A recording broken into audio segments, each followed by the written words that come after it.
하나님의 말씀을 함께 보시겠습니다. 오늘 우리에게 주신 하나님의 말씀 사도행전 4장 1절에서 4절까지 말씀입니다.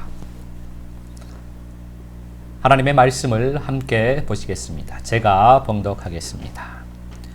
사도들이 백성에게 말할 때에 제사장들과 성전 맡은 자와 사두개인들이 이르러 예수 안에 죽은 자의 부활이 있다고 백성을 가르치고 전함을 싫어하여 그들을 잡음에 날이 이미 저물었으므로 이튿날까지 가두었으나 말씀을 들은 사람 중에 믿는 자가 많으니 남자의 수가 약 5천이나 되었더라. 아멘. 오늘은 예수 안에 죽은 자의 부활이라는 제목으로 우리가 하나님 아버지의 마음을 잠시 살펴보도록 하겠습니다. 지난주까지 우리가 솔로몬 행각에서 선포하고 있는 사도 베드로의 말씀을 함께 들었습니다. 사도들이 백성에게 말씀을 선포하고 있을 때 제사장들과 성전 맡은 자와 사두개인들이 와서 사도들이 제자들이 말씀을 선포하는 것을 막고 그들을 잡아 가두었습니다.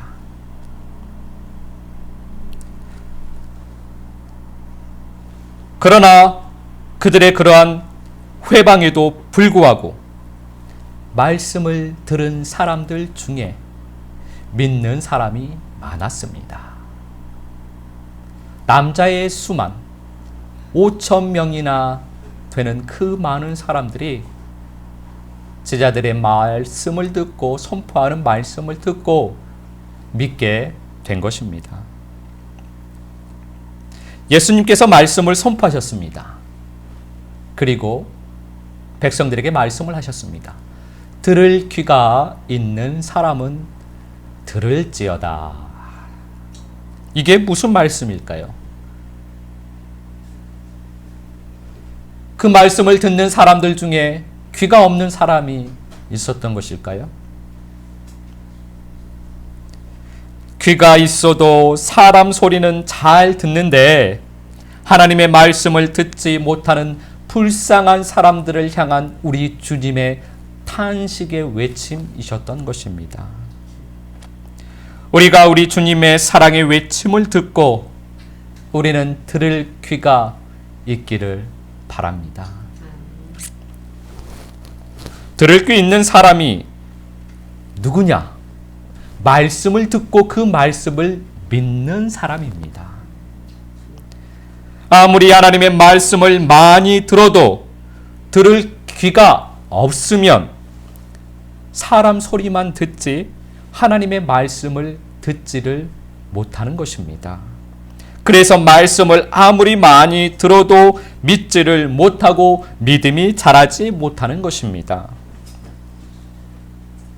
들을 귀가 없으면 믿음이 자라지를 못합니다.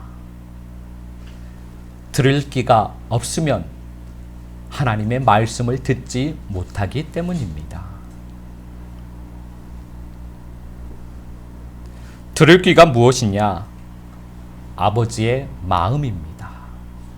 아버지의 마음이 들을 귀입니다. 그래서 아버지의 마음이 있는 사람이 들을 귀가 있는 것입니다. 예수님께서 말씀하시는 들을 귀가 있는 사람은 들을 수 있다라고 말씀하시는 것은 아버지의 마음을 가지고 있는 사람은 예수님의 말씀을 듣고 그 말씀을 믿을 수 있다라는 것입니다. 아버지의 마음이 있는 사람이 말씀을 들으면 그 말씀이 믿어지고 그래서 믿음이 성장하여 그리스도의 장성한 분량까지 이르게 되는 것입니다. 아버지의 마음은 우리 주님께서 주시는 마음입니다. 아버지의 마음은 사람의 가르침으로 얻을 수 있는 것이 아니라는 말씀입니다.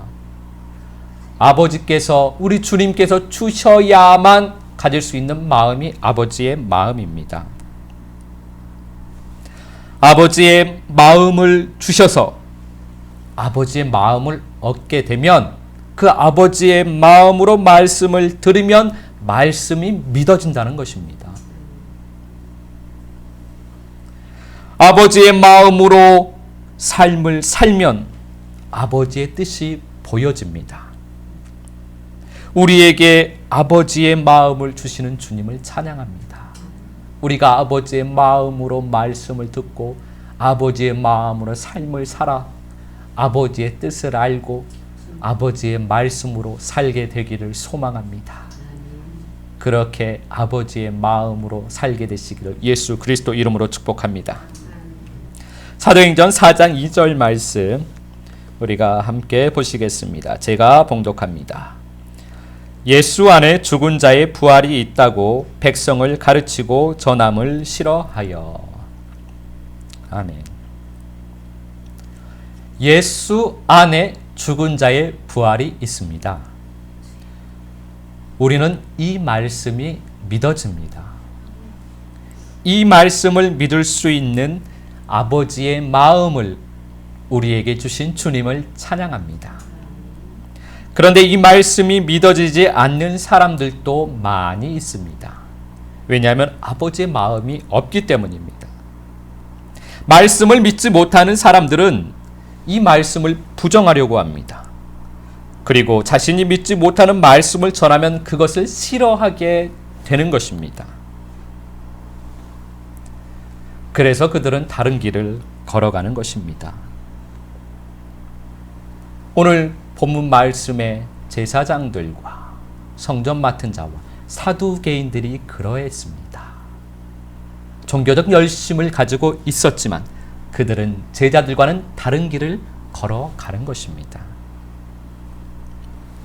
믿음 안에서 한 길을 가는 사람은 같은 말씀이 믿어지는 사람입니다.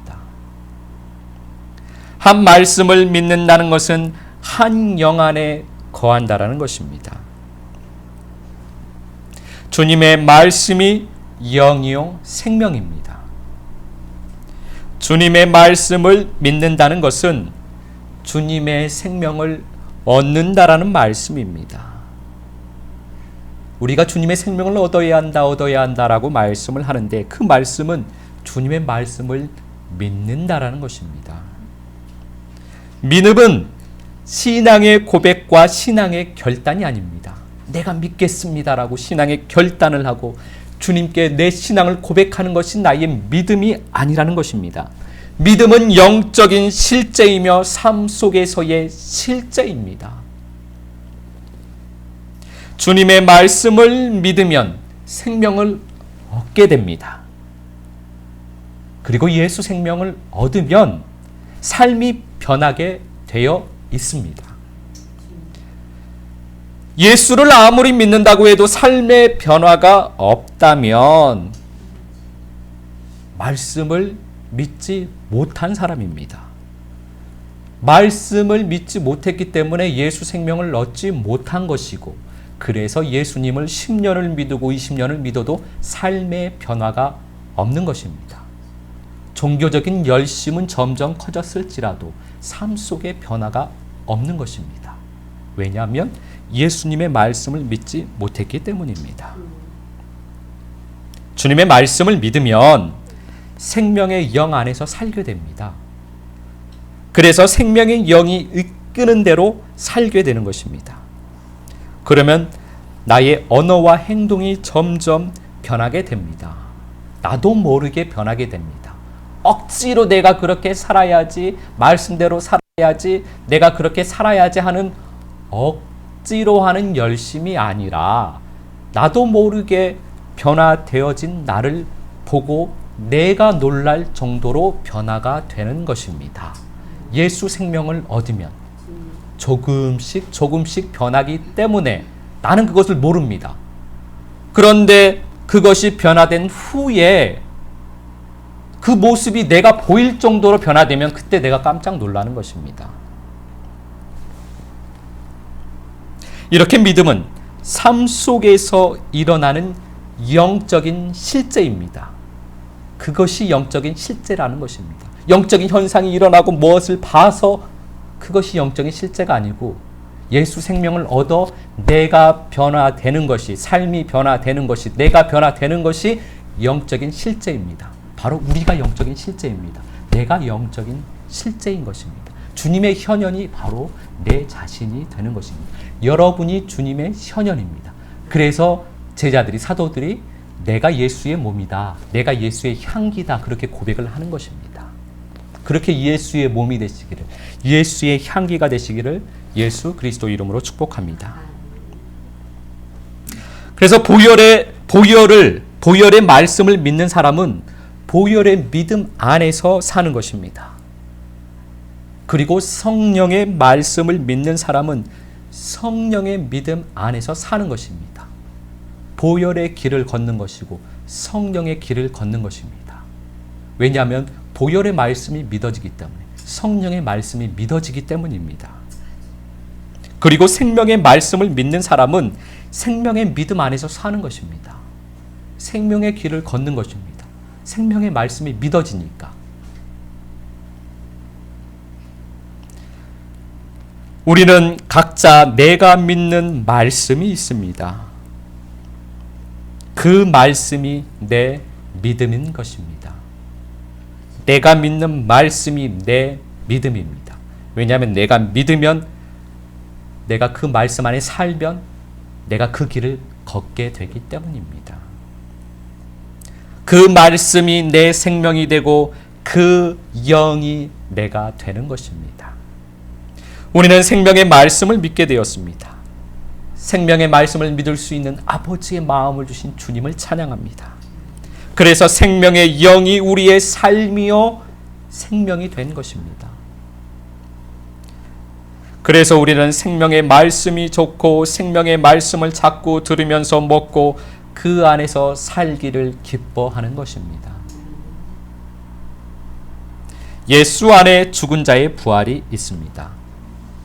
이 말씀에서 우리가 볼 수 있는 것은 예수 안에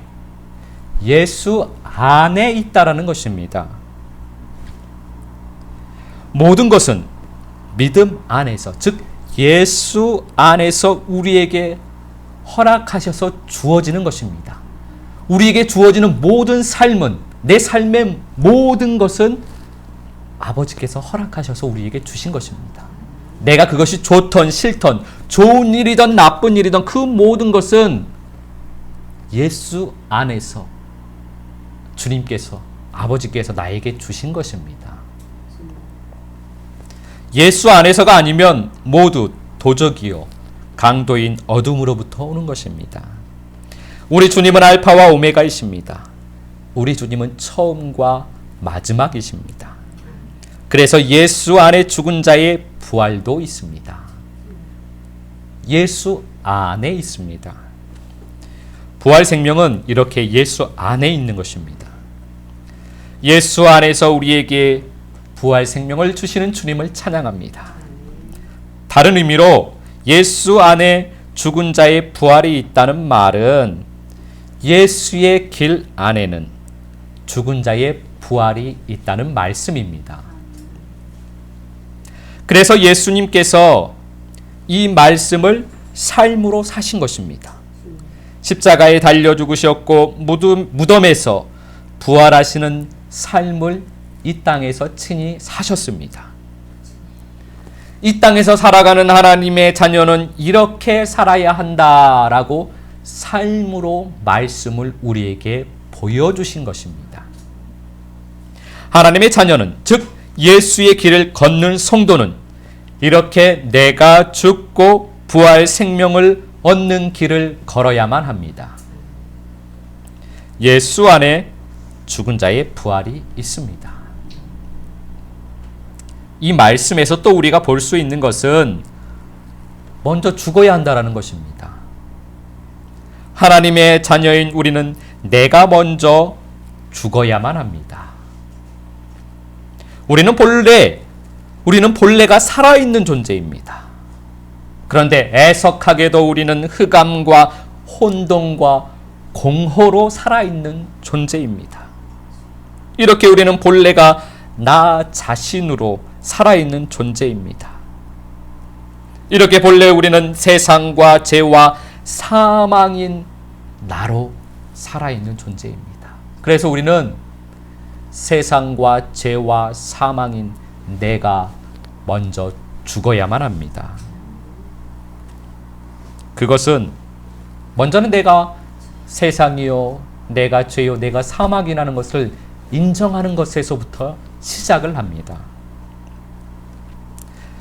그것은 그냥 입의 고백이 아니고 마음속 깊이 내 영 안에서 깊은 곳으로부터 그것이 고백되어져야만 합니다. 그것이 시작입니다. 그러면 예수 안에서 내가 죽어지게 됩니다. 죽은 자만이 부활할 수 있습니다. 산 자는 절대로 부활할 수가 없습니다. 죽어야만 부활합니다. 그런데 우리는 이 죽는 절차를 관과해 버립니다. 내가 죽었다라고 판단을 해버립니다.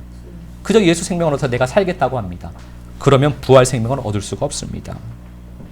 내 자신으로 살아있는 사람은 절대로 예수로 부활할 수가 없습니다.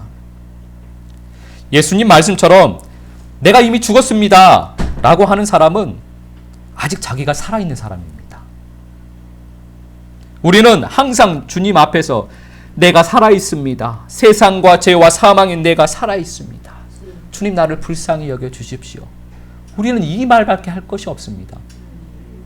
그러면 결국은 내가 죄인 중에 괴수라는 사도 바울의 고백처럼 할 수밖에 없습니다. 그러면 예수 안에서 내가 죽게 됩니다. 그리고 예수 생명을 주셔서 예수 생명으로 부활하게 되는 것입니다. 그러면 내가 살았습니다라고 고백할 수 있을까요?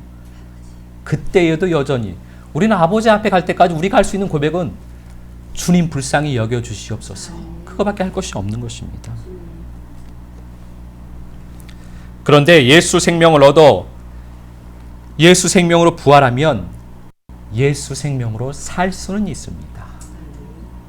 여전히 아버지께 주님 앞에 고백하는 것은 불쌍히 여겨주십시오지만 우리의 삶은 예수 생명으로 살 수 있게 되는 것입니다.